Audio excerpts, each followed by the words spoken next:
Alright, folks. Back yet again. And I don't know, I like this new format we're doing with the car ride reviews. Coming to you today with a movie we really didn't, I wouldn't say it was anticipated. I saw a trailer the other day. And I was like, oh, Benedict Cumberbatch, oh, Olivia Colman, Andy Samberg. Like, it had a lot of people in it. Right. And so I was like, you know what? I would watch that. And, you know, like, we have the Regal Premium, so it's like 50 cents to see a movie. And so we came. And we saw the roses. I don't know what's happening. Oh, that is the large one. That is a large one. Sorry, so the fun part of the car ride reviews is that you get to hear me react to whatever's happening on the road. And there's a gigantic pothole up here by this movie theater. Alright, so we saw the roses. We were a couple minutes late. So we missed like the maybe first 5 minutes or so. Right. Let's start, I guess, with like overall impression, overall feelings about the movie. I really liked it. So I'm the type of person, rewatchability is what makes a good movie a good movie to me. Okay. I rate things based off of that. I would watch that again. Oh, for sure. I would watch it again. That was it. It was really good. I really enjoyed it. Even from, we missed, like we said at the beginning, from start to finish, I was engaged, I was intrigued, I laughed, I had moments where I was sad, and in the end, I wasn't let down, I wasn't disappointed. Yeah, overall. Cause I had no idea what we were going into. No, and I felt bad. Okay, so I will say being late, I was just like, okay, a lot of times I feel like in movies they set up what the movie is about in the beginning. And so I walked in and I saw that it was already playing and I was trying to like clock where it was, and I said, oh man, I don't even know what this is about. Right. Because we didn't watch no trailers or nothing, so it's not like, I mean, did you watch the trailer in full? No. I kind of halfway saw it. I saw who was in it, and I was just like, oh, okay. And then they made like a couple of jokes, and you can't tell, well, from as much as I saw, I couldn't tell what it was about. No, me either. I mean, I figured it was like a family situation, but that was all I got. Right. And knowing them, like, they're both good dramatic actors, but they're also comedic, so it could have gone either way. And it looked like it definitely had some comedy in it, but I think all movies should have some element of comedy. Agreed. So, you mentioned something just now, and I want to get into that. You said that you were sad at moments, so let's talk about the sad parts. What made you sad? The sad moments. I guess seeing them fail at communicating with their significant others was very sad, because it was just like we're on the outside in, or looking in, and so we're watching them move and the things that they're doing and the mistakes that they're making, and we're just like, well, I know for me it was just like, oh, that's a quick fix, you just need to do such and such and such and such, or say this. And so watching them like fail time after time after time when it could have been resolved before it blew up. Yeah. Pun intended. Pun intended. It was just like, dang, it didn't have to go the way that it did. Okay.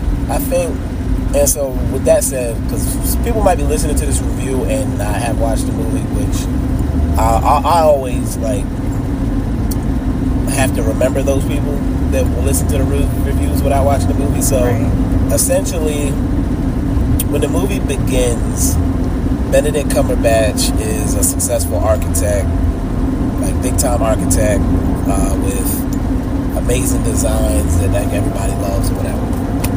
And Olivia Colman is his wife, and she has a restaurant, but like the restaurant is just a thing that she does in her spare time, kind of. A love project, right? Yeah, like I think they're open 3 days a week. Right. They got like no customers. I think he said something like at one point they had 30 customers in a week or something like that. Or 11, was it 11 customers the whole week? It was bad. It was bad, whatever. But it didn't matter because his career was carrying them. Right. So then he has this big project and it's really inventive and everybody's paying attention to it. Yeah, and highly anticipated. A big storm comes and the building falls apart, like collapses in on itself.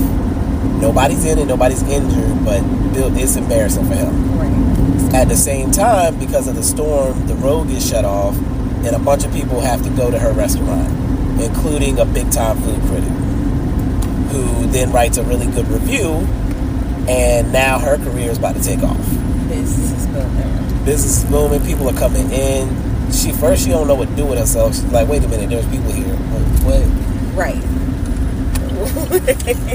And she was high. And she was not ready. She was high. She was tripping. Even the day when the storm hit, she was high. Right, that's what I mean. And you know, the food critic comes inside and she recognizes her. Right. And she's just like, oh my God, I don't know what to do. Maybe I should just start a fire and just let it go into the dining room and then everybody will leave.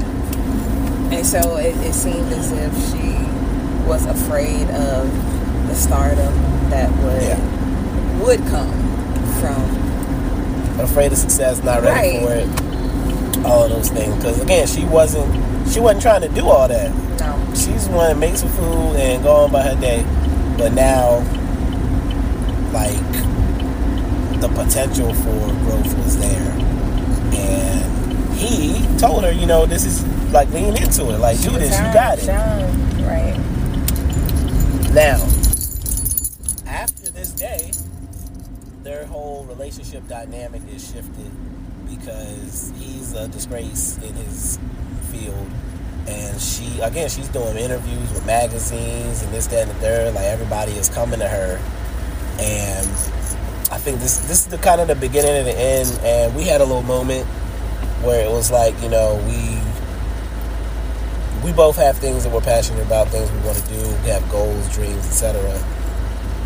And I think we've always acknowledged that there's a chance you're going to be going well and I'm not.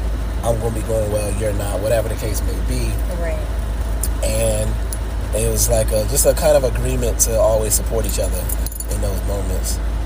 And to not lose sight of, like, our goal.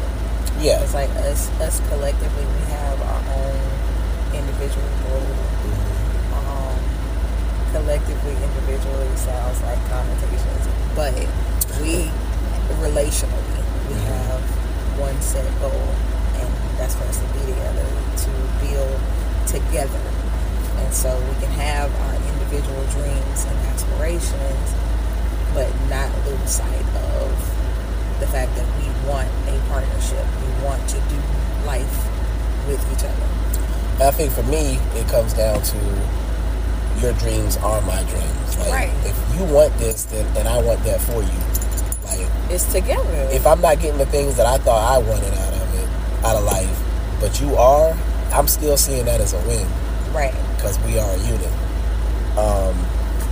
I think that's easier said than done, of course, but I wholly believe that. And I think I told you when Van and Rachel had that one guy, I think I got his book on my wish list, but he talked about, agreeing to be in a relationship with someone is taking on their dreams. Right. Like, that's part of it. And I agree with that. So again, they're in a scenario. His dream has fallen apart. Her dream is taken off. They switch dynamics. So, like, now he's primary with the kids as well. And he changed the kids' personalities, like, overnight. Right. Like, I don't know what they were doing before, but just being kids. Yeah. Like, he transformed them into workout machines. Right. Little adults because they signed a contract. Right. Well, Or a commitment. commitment, right. And you know, now they're dedicated to, you know, their own goals and taking care of their bodies and stuff like that. I forgot what I was about to say. No, you didn't mess me up. I think I find it interesting that I don't think it was necessarily the fact that the roles reversed or switched. I think it was everybody's responses to the switch. So I think that's, you know, for couples, that's something that for you to pay attention to and to look out for. Like, what is your response? How do you respond? How do you react to the shift in dynamics? Because that's going to determine how well you can recover from whatever this change does to shake up the dynamic of you together. How do you? So, did you lean toward one or the other being more of the problem? I know you did. I know you know I did, and I couldn't tell where you were at. I know you did. I think for me, his issue was not communicating his needs and not being able to. Maybe he didn't know what he wanted to say, but he was not clear about what he was wanting from her. For her, and I think too, in his defense, I think it was, he didn't know how to communicate without sounding like a jerk. So it's just like, okay, I have these feelings, and they're not good. Right.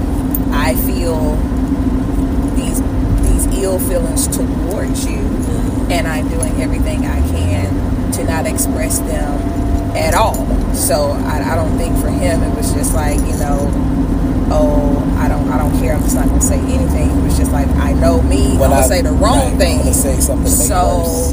Let me just try to go through the motions of being supportive, being happy, being encouraging. But I feel like she lost sight of the fact that he was struggling, but still trying to do that at the same time. Because then when they would have those moments where they would butt heads, he would apologize. You know, I'm sorry, I shouldn't be doing this and I shouldn't be doing that. And her recovery seemed like, oh, you apologized to me, and so we're good.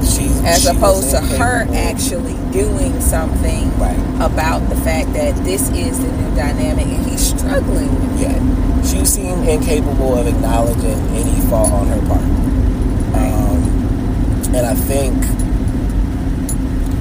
I think she assumed that he resented her for being successful, but I don't think he did. He just missed. So it seemed like in the beginning he was getting his fulfillment. He was an affirmations person.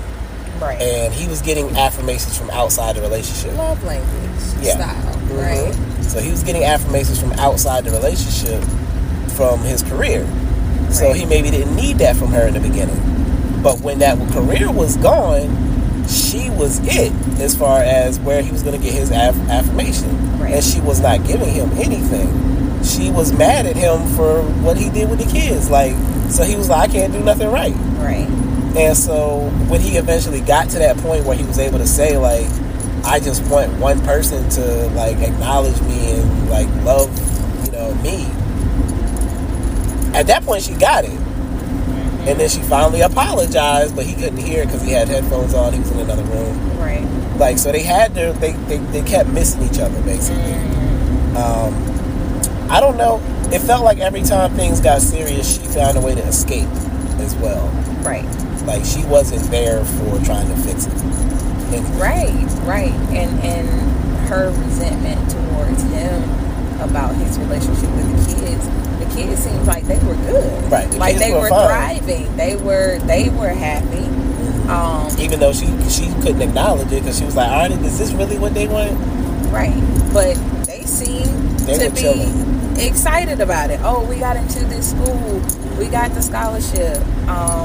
We're leaving and going to Miami. It didn't seem pressured. And even when the daughter called him when she was getting on the plane, and she was just like, okay, run me through the regimen again, the nutritional regimen. Like, you know, how do I do this? It seemed like something, and maybe it was already there and it was dormant, and so Dad introduced it, and they just hooked on to it. They latched on to it. And so the mom, you know, oh, I missed this and oh, I missed that. But she constantly talked about the things that she was missing. And never did anything to come back. Never did anything to show up. Mm-hmm. Even like when the girl had the low period situation. Like, I thought that was going to be I'm missing time with my daughter. But she didn't change nothing. Right. And then when he was like, which one of them had the skin issue? And then he was like, you got a 50-50 chance to guess the right kid. She still guessed the wrong one. And had no idea what the girl had going on. Like, she said, you know, you told them taking my kids away from me and I don't have a relationship with them like that no more. But she didn't do anything to fix that. Exactly. And then, like, I can't remember what happened. But, like, she got on the phone and was like, let's open another restaurant. Like, her response was to find more work to do. Like you said, her response to the conflict was to run. To escape.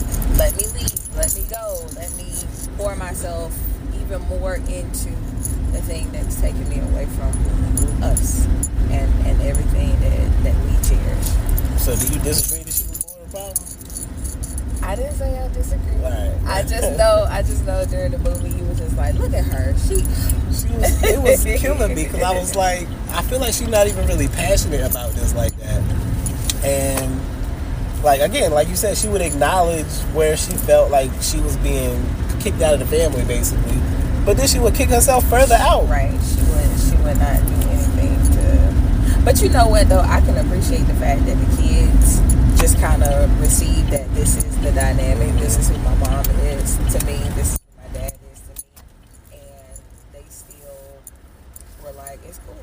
You know, yeah, the kids were chilling. It's okay. Kids was like, y'all don't seem happy, but we're fine. We're good. We're good. And so, like, when they went on the trip, I was hoping that was going to be a moment where they were, you know, they were brought back together and, you know, could recover or at least work on the relationship. But it's just like, all y'all want to do is drink, get drunk, and... But so he got drunk on the plane. Right. She went and hung out with some friends and got drunk. But disasters happened. They never went to dinner. Right. And then on top of that, it was just like the entire movie, I felt like the majority of the dynamic was he going through it. Mm-hmm. He is going through it. You drunk and you about to turn the whole plane upside down just so you can get this little napkin where you drew up something that you envisioned, something, this is your passion, this is something that you care about. And granted, what she was doing was something that she was passionate about, what she cared about as well, but not acknowledging the fact that he's suffering in this and not being supportive of him. It's just like, you know, well, I was there for you, so now be there for me. Well, I did this and I sacrificed that, so now do it for me. And I'm just sitting here, like, watching them go back and forth. And, well, you have to decide. Well, what, who's going to do what? Don't y'all got enough money to get a nanny? That's what I was going to say. Have somebody watch these kids? There were so many, like, potential solutions they could have gotten to, but I feel like they didn't. I think, again, when they had the conversation, he was like, I could try to, like, work my way up. And then she was like, how about you just build us that house? Right. And they got mad at him because you know your man. I'm about to say, you know your man. This a dream house. It's a dream house. Exactly. He's not gonna just, you know, whatever materials I have at hand, and you know, this, that, and the third. Like, remember what he's been building prior. Like the whole idea of the freaking ship. The ship thing, yeah. Right. Like he tried to make the building a ship, basically. Exactly. With sails that were loose. So you know he's not gonna just do. And to me, you're even more passionate about it because it's your family. It's your for legacy, you, right? It's something you probably gonna pass down to the kids and all that. Right. Exactly. Overall thoughts. The humor was funny. It was funny. Like just the British communications of it all. Andy Samberg and Kate McKinnon were themselves as well. I didn't think it took away from the movie at all, their style of humor. I don't think so. I enjoyed it. My Girlfriend at After Party her and her husband, their dynamic was good. The guy and the girl from the restaurant. Was that Dwayne Perkins? I don't know. I don't think it was, because he's still at the locks last I checked, and I feel bad that I'm gonna find out who that is. But yeah, the guy and the girl from the restaurant, they were good as well. So the humor was good. The serious stuff, like I don't know if I would say there's a message necessarily, but there are messages that you could find if you're that type of person. And then the way it resolves itself, I thought was poetic as well. I agree. I know him from something. Ncuti Gatwa. I know him from something. I just don't know what it is. But yeah, the way it resolved itself in the end, I'm not mad at it. I'm not mad at it at all. I can appreciate the way that it ended. It's a fun ride for sure. Yeah. It didn't take itself too seriously, but it didn't like overly humorize things either. Anything? Barbie. Oh, okay. And I haven't seen that one yet. Yeah. Okay, yeah, I did recognize him. I didn't think it was Dwayne Perkins. He had Dwayne Perkins energy, but he's bigger than Dwayne. Okay. But yeah, I think, like you said, very good replay value. I definitely want to watch it again, actually. I would like to as well. Are we rating it right now, or should we just do it on the letterbox? Yeah. All right. Well, that was good. That was fun. I'm going to go ahead and stop this recording. Until next time, folks. Peace.